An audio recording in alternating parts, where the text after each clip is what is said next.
As you know, there's what's called a short-term payment agreement, there's what's called a streamlined agreement, there's a non-streamlined agreement, and a partial pay agreement. One thing with the streamlined installment agreement is you don't need to provide the 433. You can say, hey, we can take it out to 72 months. If it's below $50,000, they can go out 72 months, and we don't have to provide the assets, which is important because if they have $250,000 in their retirement account, they may say liquidate the part of the IRA.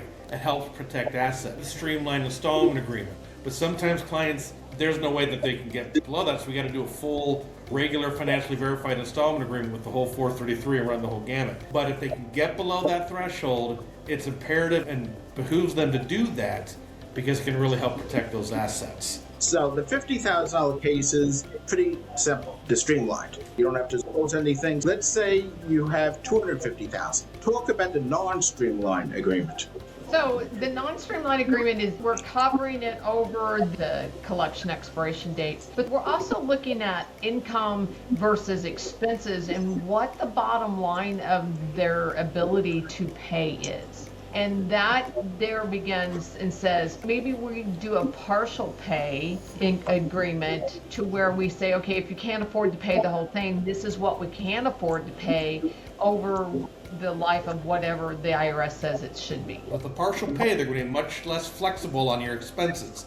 You subtract your allowable expenses, here's my monthly amount of disposable income each month, and you take your equity and assets plus that disposable income. This is what I can pay each month.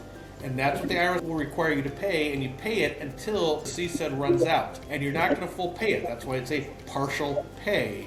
But it goes for the full gamut of the collection statute. The bottom line is IRS installment agreements, IRS payment plans, they work. There's a lot of options. There's a couple depending on the circumstances. They work. They will get them in compliance. And meanwhile, while we're in it, collections on hold, as I've shown from my example. They do work, but we also want them to understand that they do take time to get resolution.